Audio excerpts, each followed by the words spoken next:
মিয়া 56 থেকে 25% নামাই আসলো। মধ্যের গ্যাপ ছিল কয়দিন জানেন? 17 দিন।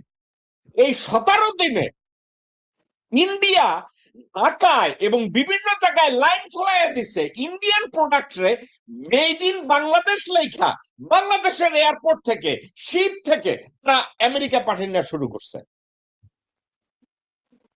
এটা গত 10 বছরের প্র্যাকটিস, এটা 10 বছর ধরে করে আসতেছে, এটা গত 10 বছর আমেরিকা। হ্যাঁ, তারা এটা করে আসতেছে। এখন আমাকে একটা কথা বলেন, বাংলাদেশের সাথে 19% ট্যারিফ এবং সবকিছু ট্রেড এগ্রিমেন্টে বাংলাদেশ এটা দাসত্ব চুক্তি করছে। এখন একটা মজার কথা, ইন্ডিয়া স্বয়ং 23টা জায়গায় নাকে খত দিয়া এই চুক্তি অধিকতর ট্যারিফ নিয়ে তারা স্বাক্ষর করছে। ওইটা গোলামি চুক্তি না। আপনি কি জানেন